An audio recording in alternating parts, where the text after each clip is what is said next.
Hello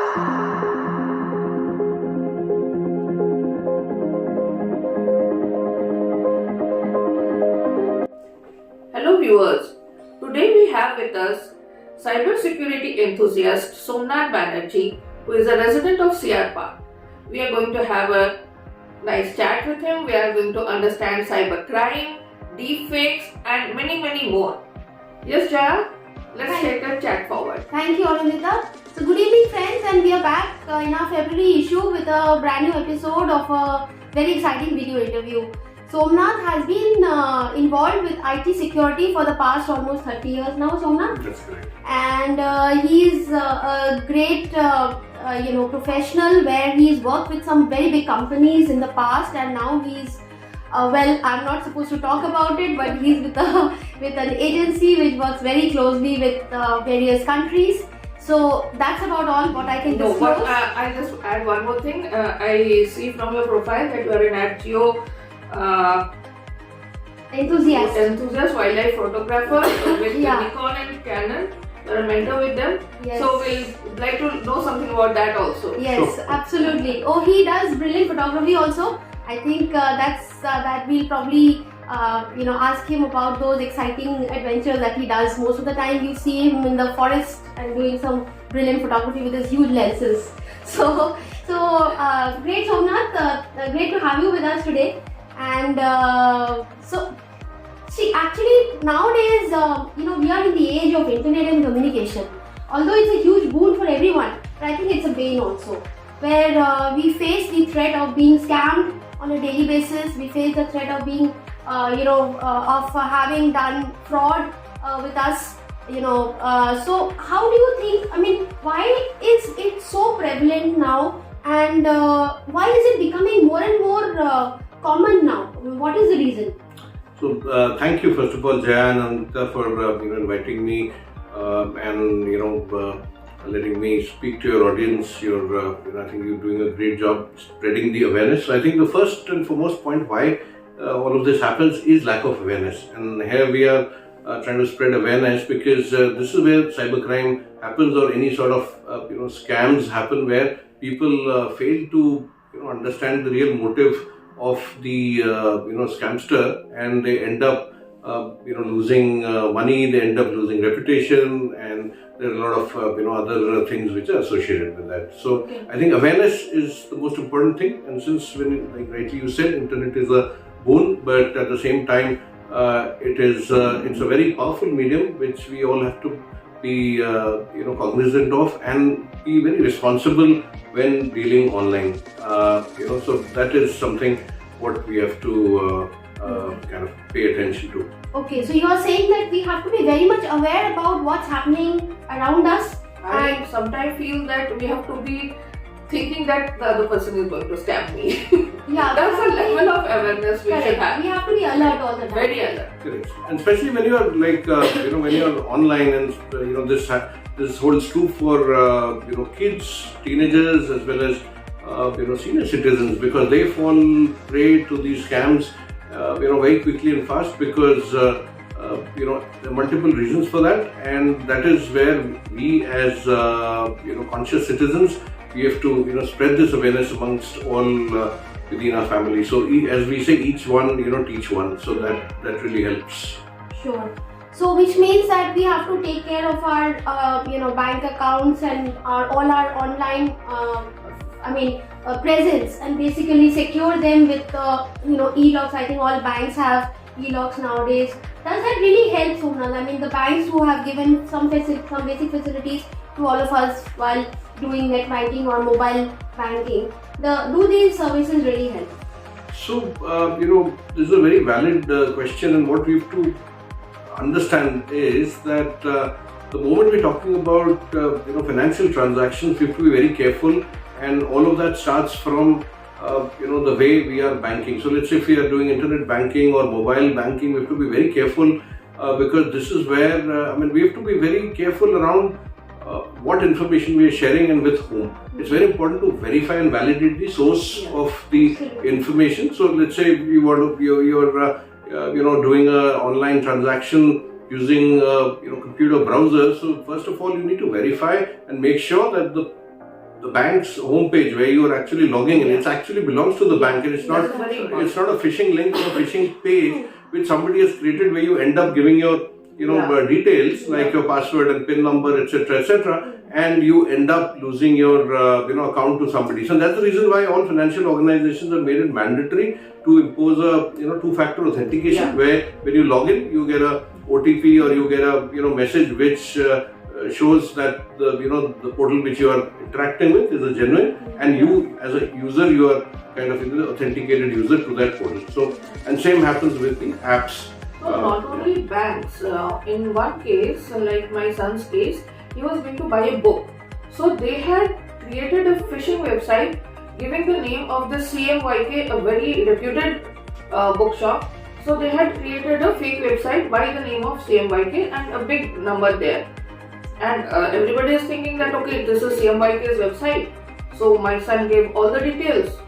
And I don't know, kids, they get a bit, scared or something. First time he took 9,000, then again he gave the OTP, 18,000 was gone, 18,000 he was saving to buy a mobile and the whole money was gone. So not only bank websites, they are like duplicating e-commerce websites they are duplicating. Right.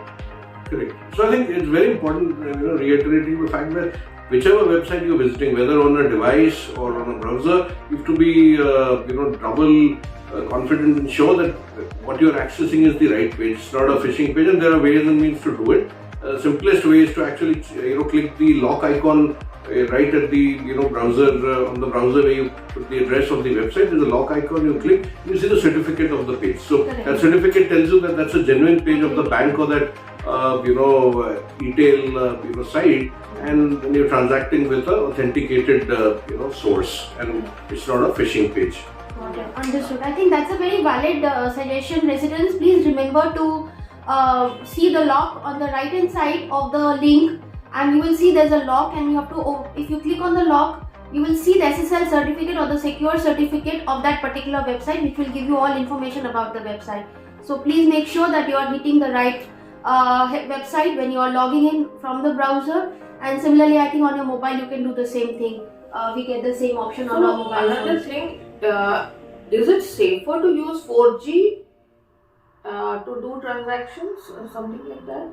4G and 5G are the internet speeds. So basically, we are, now it's the generation where we have such high internet speeds at the palm of our hand, right? But so, and that's the reason why we are all, digitally immersed, in this online world. So what we have to remember is, with this fast-paced, access to the internet, crimes do happen at the speed of lightning, as well. So immaterial whether you are, doing business digitally or you're online using a mobile device or or an internet browser, a computer browser, you have to still be, aware about what you're doing and where, and particularly around the mobile, apps. So first you have to verify the legitimacy of the app what you're installing.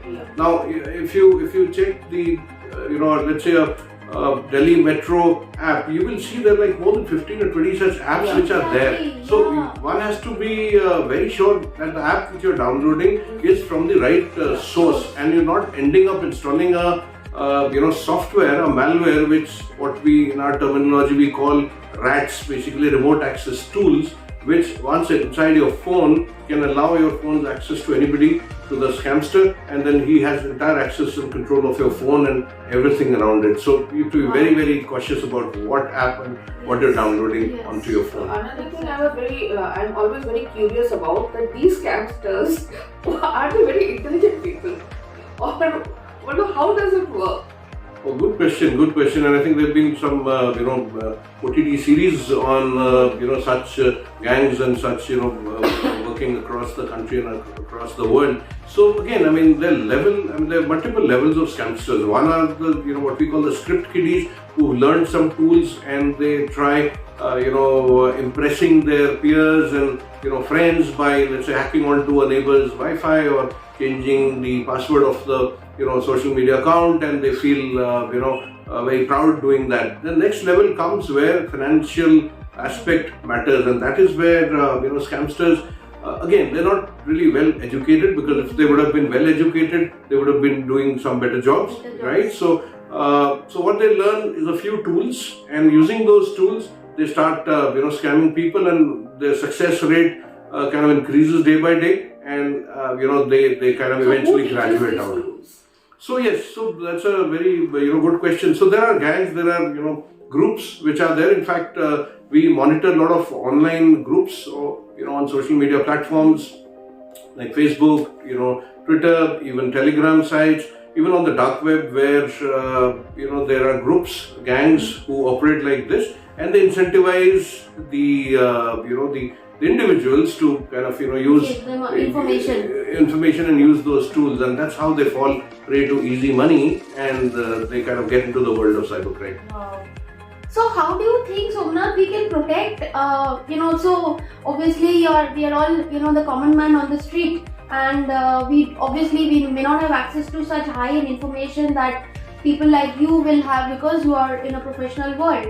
So how do you think we can protect and secure our own small environments and our own small worlds, and make it more secure, especially for people who are senior citizens, like you just said a while ago, that they are more vulnerable because they may not have their kids around them, or they may not have access to so much of information unlike we do. We may be doing some research, or we may be just getting to know from the social media, but they may not have access to that level of information. So how do you think we can secure our environments? So in security, as they say, charity begins at home. So what you have to do is ensure that devices which are being used by kids or elderly are kind of supervised. They are not left unmonitored. Probably use passwords to ensure that unwanted apps don't get installed on them without a permission, without a password, so that you don't end up inadvertently installing malware onto your phone. And next is awareness. Again, as I said, awareness is something what we have to kind of bring in to the masses. That's where people can save themselves from falling prey to these scams. Now, what you have to understand is the scams. Let's talk about financial scams. Money doesn't come easy. So if somebody is promising you a job employment, somebody is promising you fast money, that means surely that's it's you're walking into a trap, right? Like clicking links and being paid for that, or job employment scams where you pay money, etc., etc. Very important. So this is going on too much. Yes. Like every single day, I get an invite. अपने job से हटके दूसरा job कीजिए और कमाइए kind of thing. So residents, please don't fall prey to these easy money enamorments, or these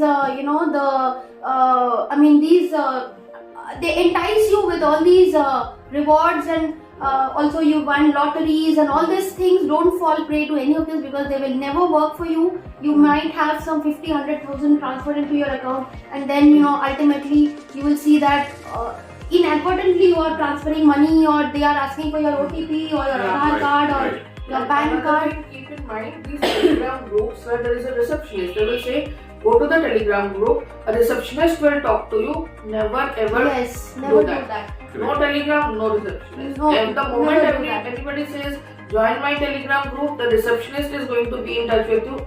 Yeah, don't join any unknown groups or Telegram for that matter, because I think Telegram the maximum number of cyber frauds happen. Yeah. So don't even join. Don't answer any WhatsApp messages coming from unknown numbers, especially with some out of the country video calls or codes like outside of India. I think those are the things. So video calls, unwanted video calls are often connected to scams which are extortion scams, and that is something very, very scary. So if you are getting calls from numbers, video calls, please refrain from receiving those calls.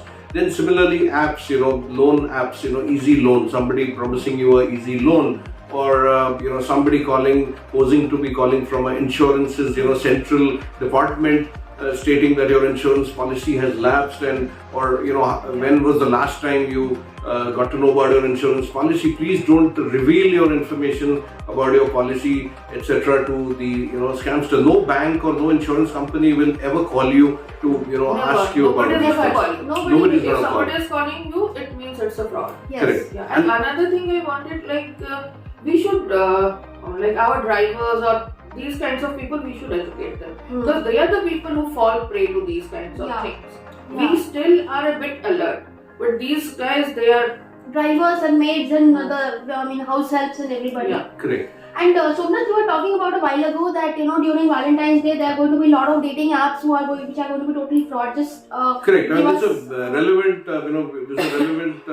time of the month of the year when people fall prey to these dating apps, where matrimonial sites and dating apps, where so-called they promise you a partner, and then you end up revealing your information, sharing, paying money.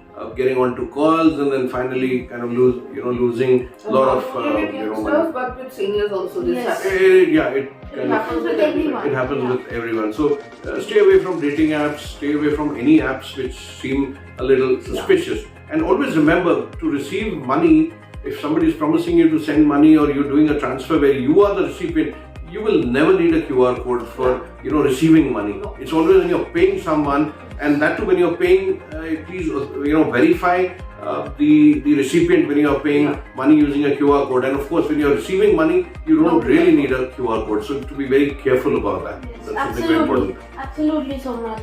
So I guess residents, I think the bottom line and the ballpark statement is that we have to be alert, we have to be careful.